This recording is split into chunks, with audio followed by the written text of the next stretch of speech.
Hello friends, welcome back to my channel PG nursing center. I am Priyamvada Gauri. इस चैनल पर आपको नर्सिंग से रिलेटेड सारी जानकारी मिलेगी। Don't forget like, share and subscribe.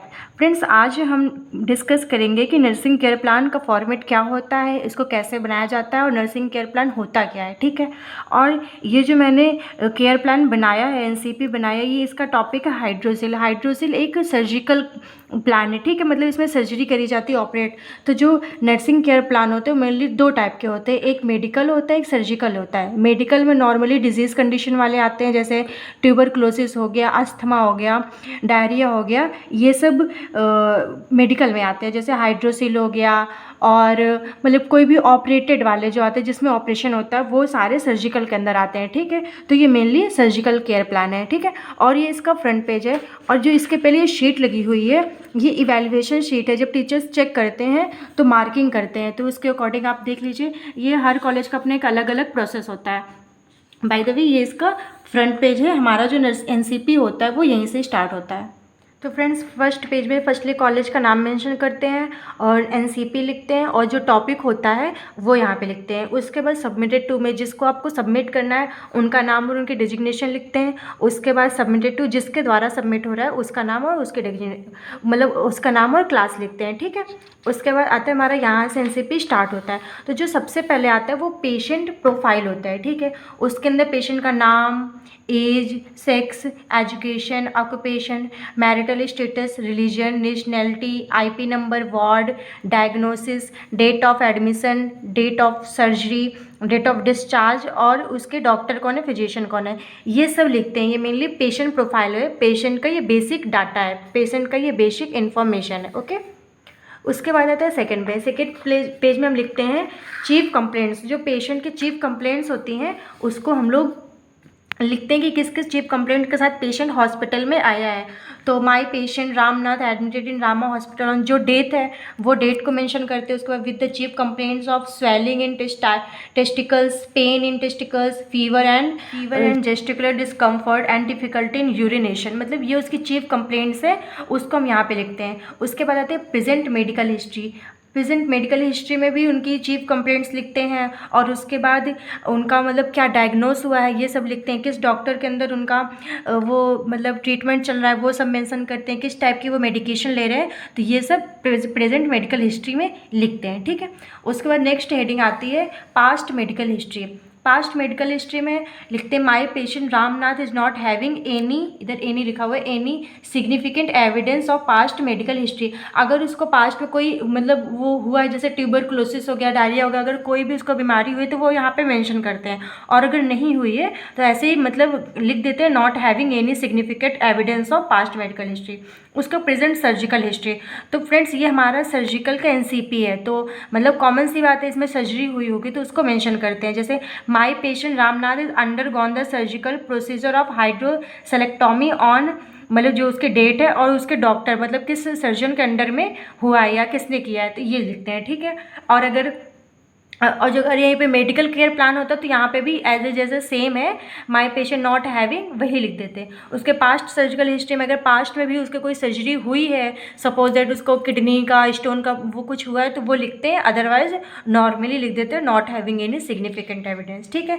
तो past medical history, present medical history और पास्ट सर्जिकल हिस्ट्री, ये सब लिखते हैं। ठीक है। उसके बाद जो नेक्स्ट हेडिंग आती है वो आती है पर्सनल हिस्ट्री। पर्सनल हिस्ट्री में पेशेंट की जो पर्सनल मतलब जो उसकी आदतें या कुछ भी वो सब लिखते हैं। जैसे हैबिट्स, उसको कोई बुरी आदत तो नहीं है, sleeping pattern, smoking, alcohol, consciousness, ये सब लिखते हैं पर्सनल हिस्ट्री में।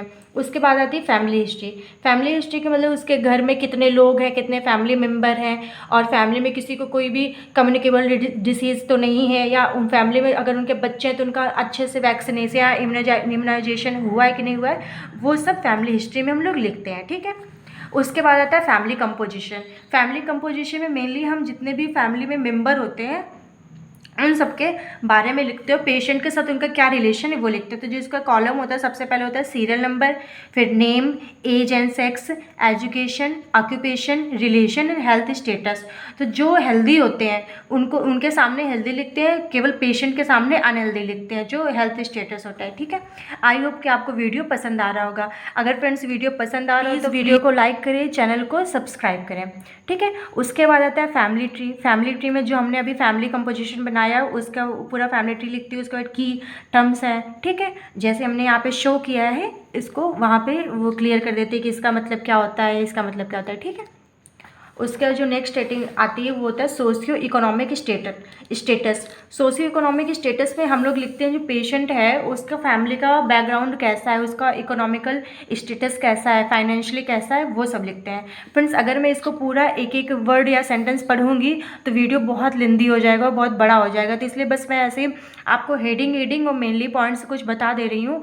आप वीडियो को पॉज करके बना लीजिए अपना एनसीपी, और अगर कोई प्रॉब्लम होती है तो आप कमेंट बॉक्स में कमेंट ड्रॉप कर दीजिए, मैं उसका जरूर रिस्पॉन्स करूँगी। अगर आपको किसी स्पेसिफिक टॉपिक पर एनसीपी या हेल्थ एजुकेशन चाहिए तो आप वो भी कमेंट बॉक्स में बता दीजिएगा, कि मेरे पास अवेलेबल होगा तो मैं ज़रूर डाल दूँगी। ठीक है, और ये पर्सनल हिस्ट्री नेक्स्ट हेडिंग आती है, इसमें भी पेशेंट की पर्सनल हिस्ट्री लिखते हैं। ठीक है, उसके बाद नेक्स्ट होता है लैब इन्वेस्टिगेशन। ठीक है, लैब इन्वेस्टिगेशन में जो पेशेंट ने जांचें कराई हैं लाइक लीवर, किडनी की और खून की जांच, सीबीसी, ये सब लिखते हैं। तो मेनली जैसे यहाँ पे सीरियल नंबर डालते हैं, किस डेट को ये लिखते हैं, नेम ऑफ द इन्वेस्टिगेशन, फिर पेशेंट वैल्यू, फिर नॉर्मल रेंज कितनी होती है, फिर रिमार्क मतलब अब नॉर्मल है या नॉर्मल है या डिक्रीज इंक्रीज है, वो सब लिखते हैं।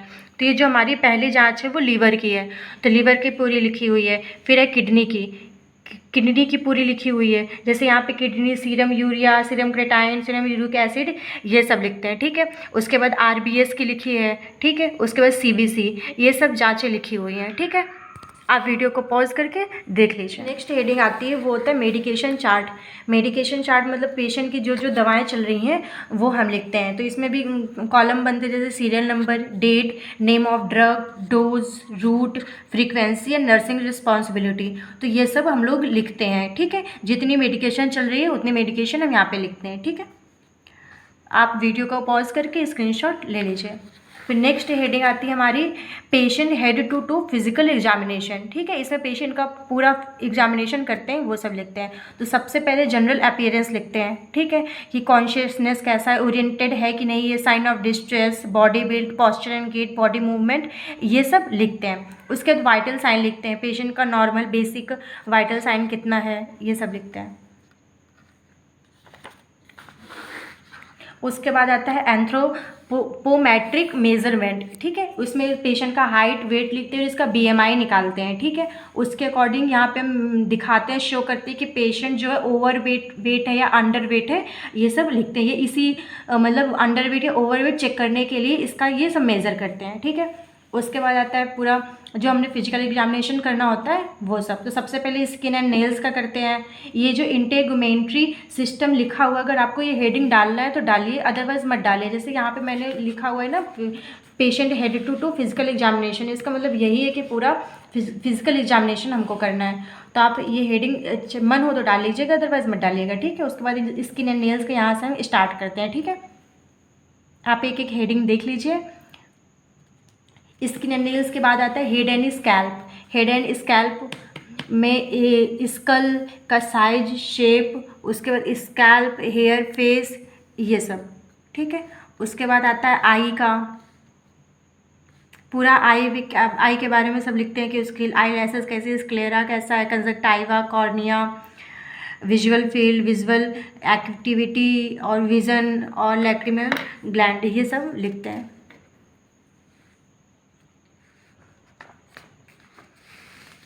उसके बाद ईयर के बारे में लिखते हैं, ईयर का पूरा एग्जामिनेशन करते हैं।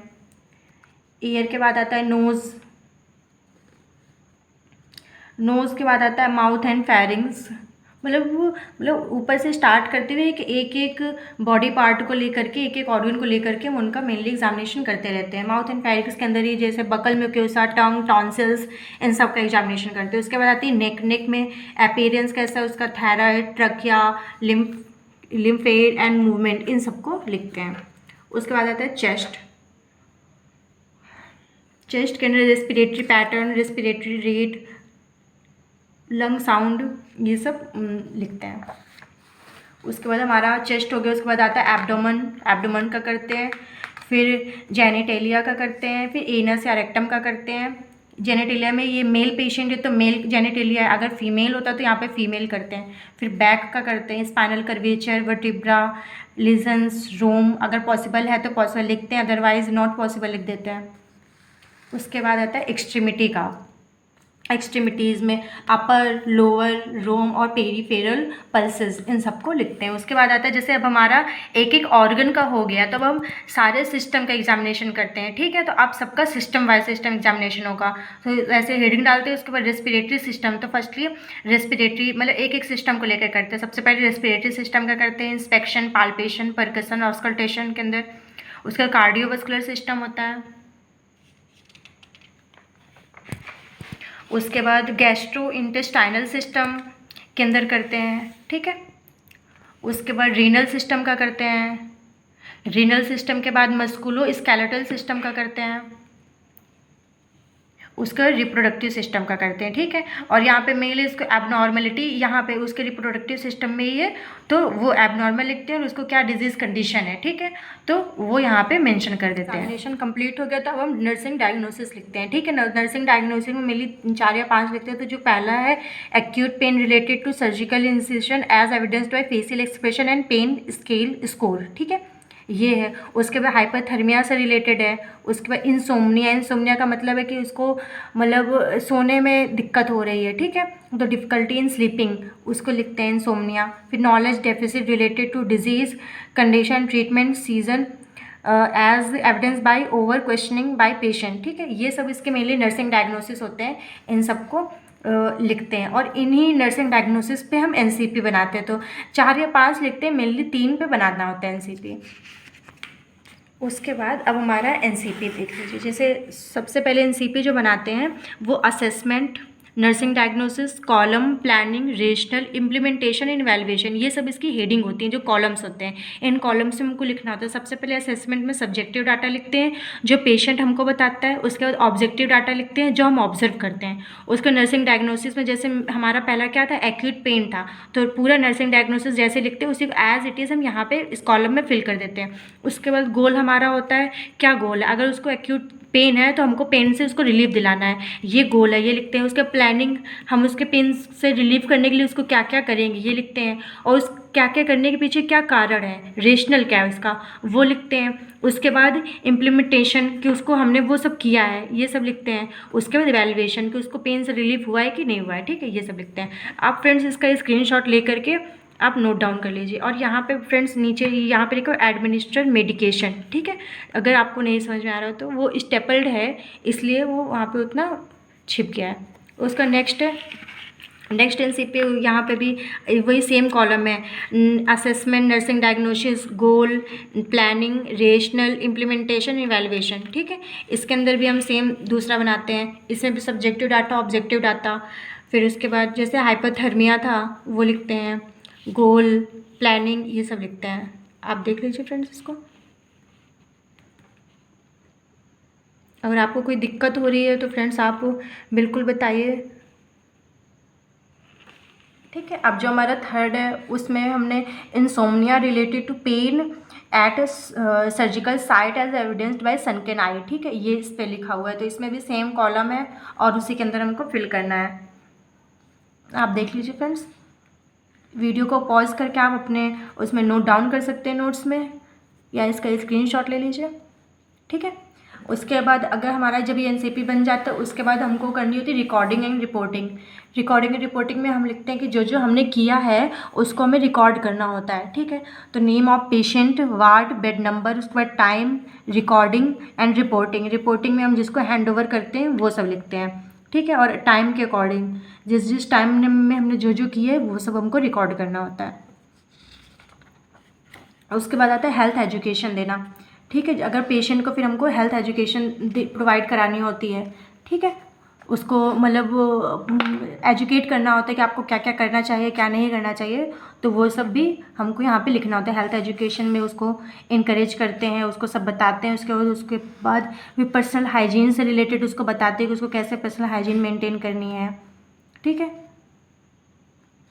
उसके बाद नेक्स्ट हेडिंग एक्सरसाइज, इसको एक्सरसाइज करने के लिए बताते हैं।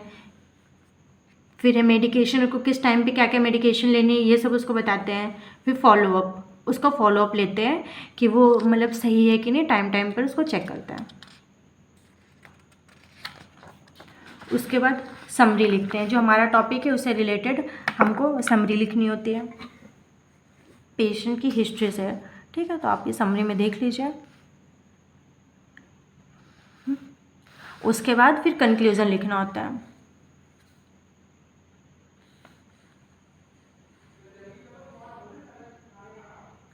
जो हमारे एनसीपी का जो लास्ट पेज होता है वो कंक्लूजन होता है। कंक्लूजन के बाद हमारे एनसीपी फिनिश हो जाता है उसके बाद, ठीक है।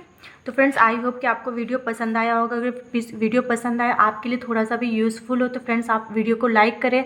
फ्रेंड्स जैसे मोस्टली व्यूवर्स हैं वो वीडियो देखते हैं, उनके लिए यूज़फुल होता है, बट वो चैनल को सब्सक्राइब नहीं करते। फ्रेंड्स आप अगर सब्सक्राइब करेंगे, लाइक करेंगे, तो हमारा ही मोटिवेशन बढ़ता है, लगता है कि और वीडियो डालें। हमें पता चलता है कि आपको किस टॉपिक पर चाहिए या आपके लिए यूज़फुल हो रहा है कि नहीं हो रहा है। तो फ्रेंड्स आई रिक्वेस्ट कि अगर आपको लिए थोड़ा सा भी यूज़फुल है, आपको इससे थोड़ा सा भी नॉलेज मिल रहा है, तो आप प्लीज़ वीडियो को लाइक करें, चैनल को सब्सक्राइब करें। अगर मुझसे कोई कमी हो रही है तो आप वो भी मुझे कमेंट में बताइए। अगर आपको अच्छा लग रहा है, आपके लिए थोड़ा सा भी यूज़फुल है, आपको थोड़ा सा भी नॉलेज मिल रहा है, तो आप वो भी कमेंट में बताइए। जो आप कमेंट में रिस्पॉन्स करते हो उसके अकॉर्डिंग मुझे मिलता है, मोटिवेशन मिलता है कि हाँ हम सही कर रहे हैं, आपके लिए यूज़फुल जा रहा है कि नहीं जा रहा है। आई होप कि आपको वीडियो पसंद आया हो। अगर किसी और टॉपिक पर भी चाहिए तो वो भी आप मुझे बता दीजिए, मेरे पास अवेलेबल होगा तो आपका वीडियो मैं बिल्कुल रिकॉर्ड करके डालूंगी। जैसे आपको नीड होगी हेल्थ एजुकेशन की, वो भी आपको मिल जाएंगे इस चैनल से। एनसीपी मिल जाएंगे, केस स्टडी मिल जाएंगे, और फ्रेंड्स जो फंडामेंटल के प्रोसीजर्स होते हैं जैसे back massage, bed making, vital sign, PPE, injection, इन सब प्रोसीजर की अगर आपको नीड है तो आप बिल्कुल बताइए। ये सब प्रोसीजर्स जीएनएम, बीएससी नर्सिंग में सब में करवाए जाते हैं और इन सबकी फाइल बनती है, ठीक है। प्रोसीजर फाइल उसको बोलते हैं। अगर आपको वो भी चाहिए तो आप बिल्कुल बताइए, मैं उसको भी रिकॉर्ड करके ज़रूर डालूंगी। आई होप कि आपको वीडियो पसंद आया हो। वीडियो पसंद आया हो तो वीडियो को लाइक करें, चैनल को सब्सक्राइब करें और अपने फ्रेंड्स को शेयर करें। Thank you, thanks for watching.